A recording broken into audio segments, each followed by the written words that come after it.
आवाज आ रही बच्चों? Yes ma'am. Good morning EVS ma'am. की बुक निकालिए। Good morning. ईवीएस की बुक निकालिए। बताइए कहाँ तक हो गया था? मैम सिंपल मशीन तक हो गया था, आज 14 चैप्टर पढ़ना है।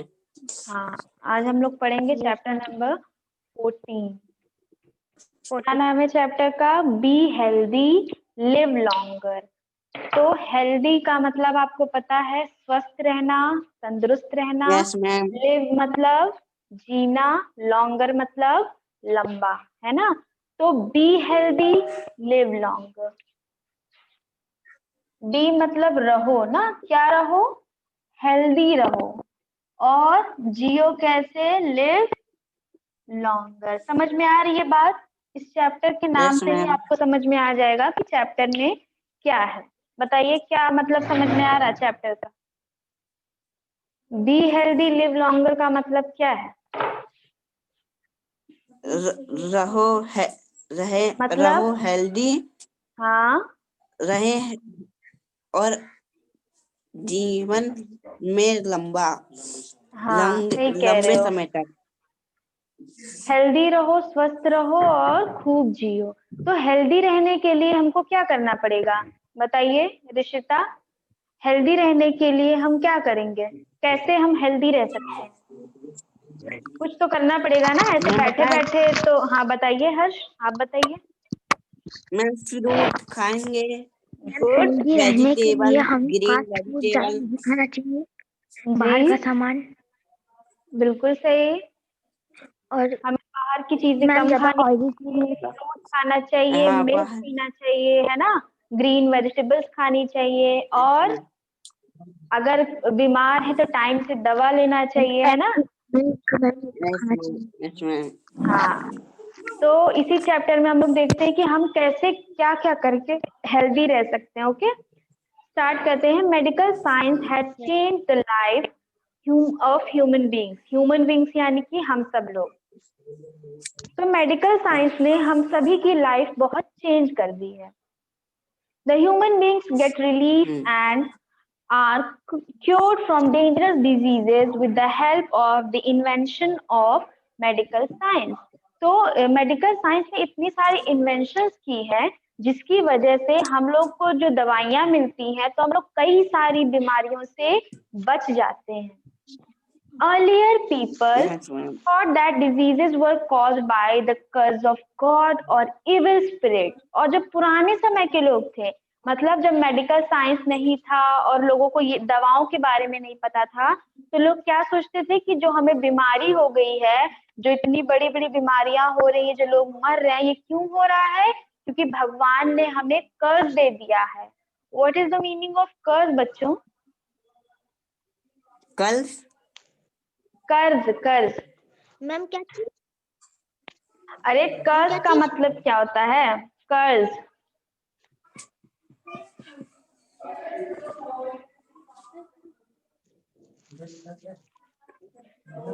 मैम बताओ। कैलोरी। बीमारी, शाप, मैम शराब। कैलोरी। है ना? जो भगवान जो श्राप नहीं दे देते हैं, कर्ज कर देते हैं ना किसी को, यस बुरा मैम। कहना कि तुम्हारा बुरा हो जाए। तो सबको लगता था, पहले के लोगों को जब इतना डेवलप नहीं था ह्यूमन, तब उनको लगता था कि जो बीमारियां हो रही है वो श्राप की वजह से है। They worship God for curing themselves. और वो लोग बीमार जब होते थे तो क्या करते थे? भगवान की पूजा करने लगते थे। But this superstition was wiped by the medical science and is found the reasons of the diseases and cured them. लेकिन धीरे धीरे ये सुपरस्टिशन जो है, ये जो अंधविश्वास है, सुपरस्टिशन मतलब अंधविश्वास, धीरे धीरे ये जाने लगा। लोगों को पता चलने लगा कि जो बीमारियां हैं ये भगवान शाप नहीं देते हमें, भगवान कभी किसी को शाप नहीं देते, भगवान कभी किसी के साथ बुरा नहीं करते। हमारे कर्म है जो हमारे हमारे साथ बुरा करवाते हैं, है ना? भगवान कभी नहीं करते, भगवान हमेशा माफ करते हैं। तो धीरे धीरे जब मेडिकल साइंस ने तरक्की की, तब लोगों को पता चला कि ये कोई श्राप वाप नहीं है, ये सिर्फ बीमारियां हैं जो हमारे अनहेल्दी लाइफस्टाइल की वजह से हमें लग जाती हैं, और इनका इलाज संभव है क्योंकि मेडिकल साइंस ने बहुत सारी ऐसी दवाएं खोज ली है ना, इन्वेंशंस कर दिए हैं। Various instruments and machines have been developed to cure diseases, बहुत सारी मशीनें और दवाएं बना दी गई इसलिए ये सारी बीमारियों को खत्म करने के लिए। क्लिनिकल थर्मोमीटर, अब क्लिनिकल थर्मोमीटर क्या है आप सबको पता है, जब भी हम डॉक्टर के पास जाते हैं तो सबसे पहले डॉक्टर हमें क्या चेक करता है, हमारा टेम्परेचर चेक करते हैं ना डॉक्टर। तो किससे चेक करते हैं, थर्मोमीटर से। किससे चेक करते हैं, थर्मोमीटर। थर्मामीटर से।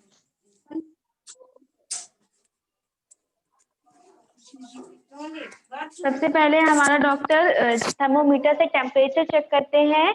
The thermometer was invented by Gabriel Daniel Fahrenheit. इन्होंने इन्वेंट किया था, गैब्रियल डैनियल फॉरेनहाइट ने। कब किया था, 1714 में। थर्मोमीटर का इन्वेंशन कब हुआ था, 1714 में।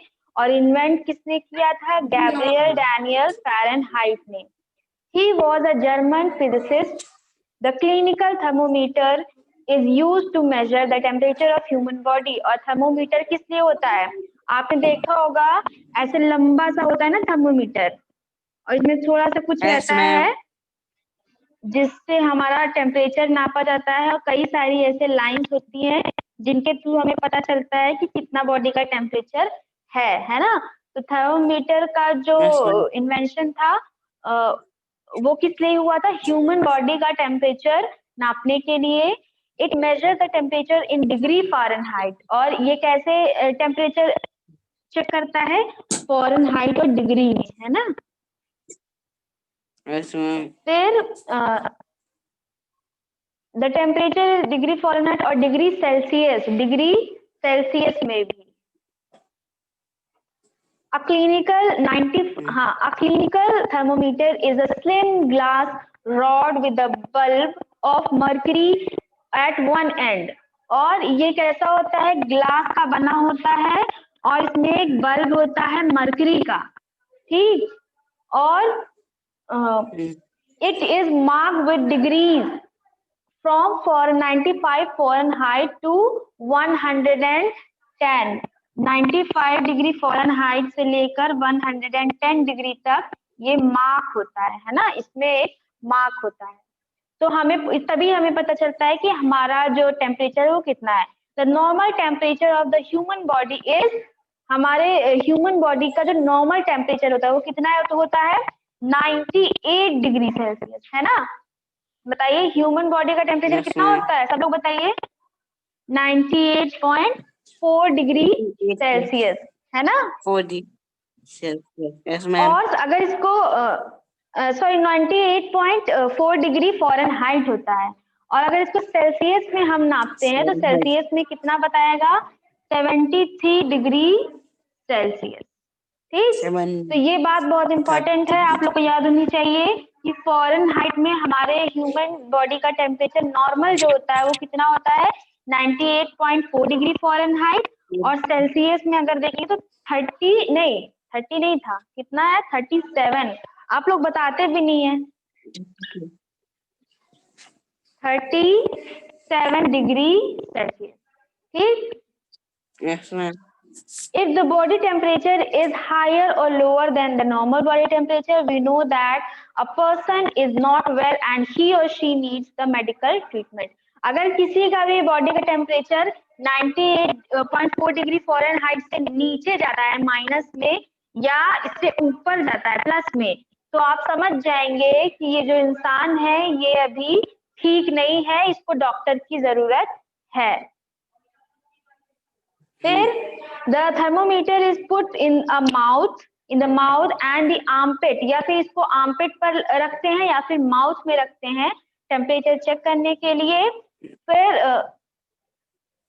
For a few seconds to find out the body temperature. आप देखते हैं स्टेथोस्कोप, आपने देखा होगा डॉक्टर लोग हमेशा एक स्टेथोस्कोप करके एक यंत्र लगाते हैं, ठीक, जिससे वो लोग चेक करते हैं हमें ना, जब भी डॉक्टर के पास जाओ तो उनके हाथ में क्या क्या वो लोग लिए रहते हैं, स्टेथोस्कोप लिए रहते हैं। तो the stethoscope was invented by Dr. Rene Lennes. Doctor Rene Laennec ने स्टेथोस्कोप का इन्वेंशन किया इन 1816 में। अब स्टेथोस्कोप को कब इन्वेंट किया गया? 1816। 1868।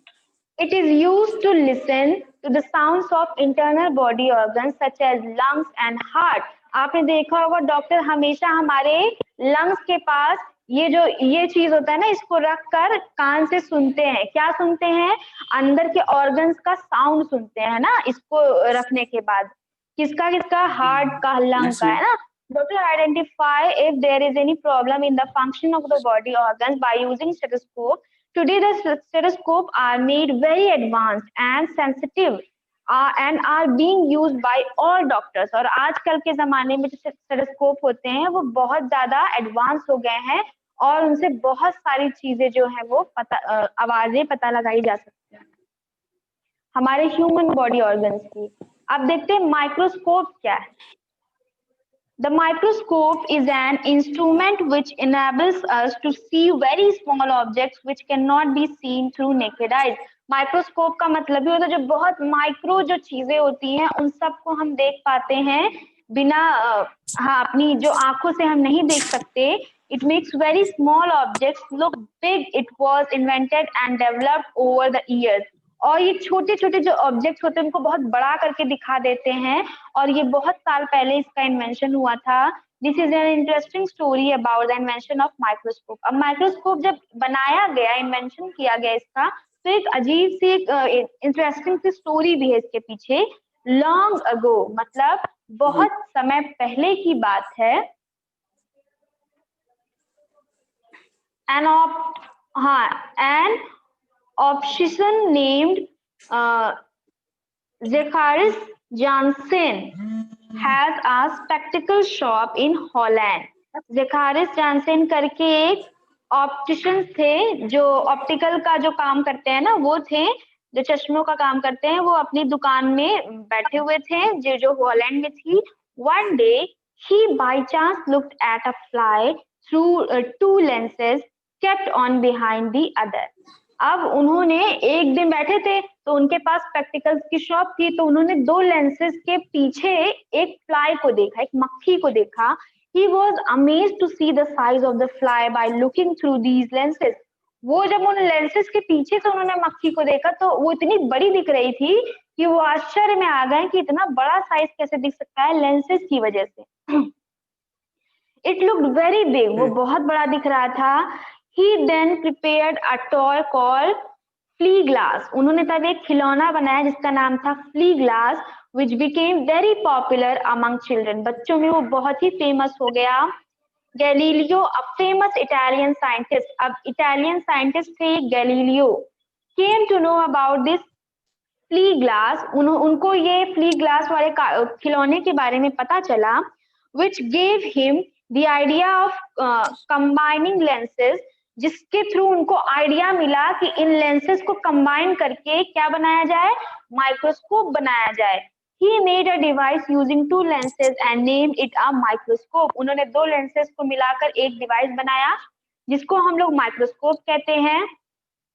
With the passes of time, it continued to be improved. With the help of microscope, scientists were able to see microorganisms like bacteria for the first time. और समय के साथ जैसे समय बीतता गया, साइंटिस्ट ने बहुत सारे नए नए तरीके के माइक्रोस्कोप बनाते गए, उसमें कई सारी चीजें ऐड करते गए जिसके थ्रू पहली बार बैक्टीरिया को देखा गया माइक्रोस्कोप के थ्रू। अब एक्सरेज देखिए, एक्सरेज आपको पता है जो डिवाइस होती है जो हमारी बोन्स को एकदम एक्सरे कर लेती है। The X-ray was invented by German physicist Wilhelm Conrad के द्वारा एक्सरे का निर्माण किया गया in 1895। It enables us to take images from inside the human body, and X-ray machine helps the doctors to locate fractures and cracks और any other problem in the bones of human body. अब x ray machine आपको पता है क्या करती है, हमारे जो जितने भी बोन्स होते हैं उन सब का अगर कुछ क्रैक हो गया या कुछ भी फ्रैक्चर हो गया है तो उसका पता लगाती है। नेक्स्ट आते हैं लेजर। लेजर क्या है? Laser or light amplification by stimulated emission of radiation is a new technology in medical science. अब लेजर जो है वो एक नई तरह की टेक्नोलॉजी है मेडिकल साइंस में। It helps the doctors to treat patients without surgery. बिना सर्जरी के भी लेजर जो है वो पेशेंट्स को ट्रीट करने में हेल्प करता है। Laser treatment destroys the disease tissues and help to cure the affected part of the body। Laser treatment जो होता है बिना सर्जरी किए जो खराब हिस्सा होता है बॉडी का जिसमें कोई डिजीज होती है उसको डिस्ट्रॉय कर देता है, नष्ट कर देता है। अब देखते हैं दूसरी जो मशीन्स हैं जो डॉक्टर्स यूज करते हैं हमें ट्रीट करने में, वो कौन कौन सी है। जैसे कैट स्कैन। कैट स्कैन करके भी एक मशीन होती है जो कैसी होती है, the CAT scan helps the doctors to get a complete picture of the organ of the body। इससे पूरे जितने ऑर्गन्स होते हैं हमारे बॉडी में अंदर उन सब की एक पूरी पिक्चर मिलती है डॉक्टर्स को। अब एमआरआई मशीन क्या होती है, the MRI magnetic resonance imaging जो मशीन है उसका यूज क्या होता है, ये एक पावरफुल मैग्नेटिक फील्ड होती है to get the images of internal part of the body. जो बॉडी के अंदर के जो पार्ट्स हैं उनका एकदम अच्छे से जो पिक्चर होता है वो निकाल कर देती है। Ultrasound machine, the ultrasound machines uses ultrasound to detect the problems in very complex organs of the body such as brain, kidney, liver, intestines, etc। अब ECG मशीन क्या होती है, वो क्या करती है, ECG machine helps to monitor the heartbeats। ये heartbeats को monitor करने में help करती है in the form of a graph, while EEG machine helps to see the condition of the brain। ये हो गई आपकी जो डॉक्टर्स यूज करते हैं जो मशीन्स हमारी बॉडी को ट्रीट करने के लिए। अब आते हैं क्या है सर्जरी। सर्जरी क्या होती है, क्यों इसको किया जाता है। Surgery is one of the important activity in the field of medical treatment. Medical treatment की फील्ड में सर्जरी बहुत ही इंपॉर्टेंट ट्रीटमेंट है। It is the art of curing diseases by removing और repairing a part of a body. तो body का कोई पार्ट जिसमें कोई डिजीज हो गई है, बहुत जो बड़ी डिजीज हो जाती है, उसको हटाने के लिए सर्जरी का यूज करते हैं doctors. Surgery has been practised in our country since ancient time. बहुत पुराने समय से हमारे देश में सर्जरी जो है वो करते आ रहे हैं। Charaka and Sushruta were the great surgeons of India in ancient times. ये दोनों जो है ये बहुत ही पुराने सर्जियंस हैं हमारे इंडिया के। Today doctors perform surgery with many medicines and instruments. आजकल के समय में जो डॉक्टर्स हैं वो बहुत तरह तरह की मशीन्स और इंस्ट्रूमेंट्स का यूज करते हैं सर्जरी करने के लिए। Surgery is quite safe now. आज के समय में सर्जरी थोड़ी सेफ हो गई है। Doctors remove the damage organs of the body. They can even replace a damaged heart with a healthy heart is known as heart। अब देखते हैं एंटीबायोटिक्स क्या होती हैं। The first antibiotic to be used discovered by penicillin. सबसे पहली जो antibiotic है जिसको डिस्कवर किया गया वो कौन सी है, पेनिसिलिन है। It was discovered by a British scientist Alexander Fleming। Alexander Fleming के द्वारा, किसके द्वारा पेनिसिलिन को इन्वेंट किया गया बताइए मैम। किसके द्वारा पेनिसिलिन को इन्वेंट किया गया, ध्यान नहीं है क्लास में। अलेक्जेंडर फ्लेमिंग के द्वारा in 1928। antibiotics are drugs which check the growth and spread of germs। Antibiotic क्या करता है, हमारे बॉडी में अगर कोई जर्म चला गया है तो उसको चेक करता है कि क्या है और कितना है। In the modern time, many antibiotics have been discovered to cure several diseases। Chloromycetin and streptomycin were discovered later।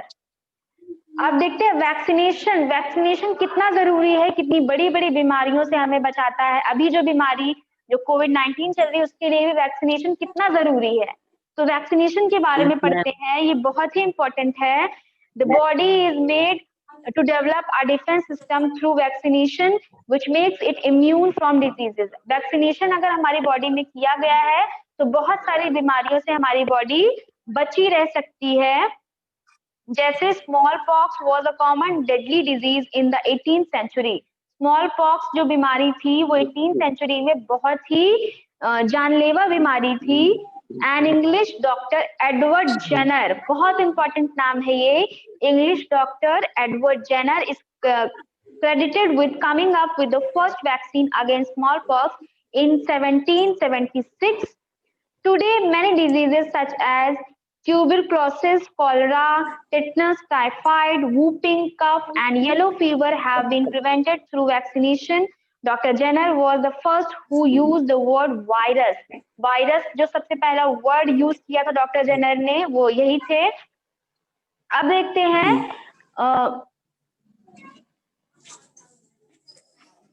पैस्टरेशन क्या है। Louis Pasteur was a French scientist who discovered vaccination for rabies. Rabies के लिए जो dogs के काटने से या बंदरों से जो बीमारी हो जाती है उसको रेबीज कहते हैं। तो सबसे पहला जो खोज किया था वैक्सीनेशन का रेबीज के लिए वो कौन थे? लुइस पैस्टर थे। He proved that germs carry diseases from one person to another. उन्होंने ये प्रूव किया था लुइस ने कि जो जर्म्स होते हैं वो एक इंसान से दूसरे इंसान के अंदर चले जाते हैं। और he discovered that heating kills germs. उन्होंने ये पता लगाया कि जो हीटिंग होता है, जो हीट होता है उससे जो जर्म्स होते हैं वो मर जाते हैं। He found that if milk is heated for half an hour and then cooled suddenly, the germs are killed in the milk. उन्होंने ये पता लगाया कि जब मिल्क को कम से कम आधे घंटे के लिए बॉईल कर देते हैं तो उसके जितने भी जर्म्स होते हैं वो मर जाते हैं। This method of killing germs is called pasteurization. इसी मेथड को क्या कहा गया है? पैस्टरेशन कहा गया है।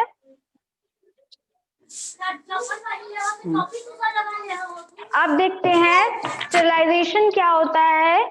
Joseph Lister discovered that carbolic acid can be used in operation theaters to kill the germs. किसने पता लगाया था?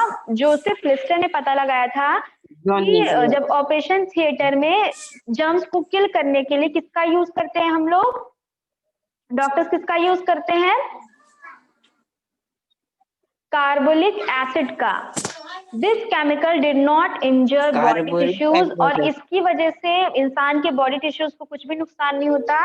ही started the practice of sterilization of surgical instrument. आपने देखा होगा कि जब डॉक्टर लोग किसी भी मूवी में दिखाते हैं, कहीं पर भी आपने देखा होगा बुक्स में कि डॉक्टर जब ऑपरेशन करते हैं, कुछ भी कोई भी इंस्ट्रूमेंट यूज करते हैं अपना, तो सबसे पहले उसको स्टेरिलाइज कर देते हैं, उसको साफ कर देते हैं ना, ताकि उसमें कोई भी जर्म्स ना रहे जो इंसान की बॉडी में चला जाए, है ना। ये चैप्टर आपका यहीं से एंड होता है। नेक्स्ट क्लास में हम लोग पढ़ेंगे chapter number 15। Okay, yes ma'am. चलिए, थैंक यू बच्चों। Thank you ma'am.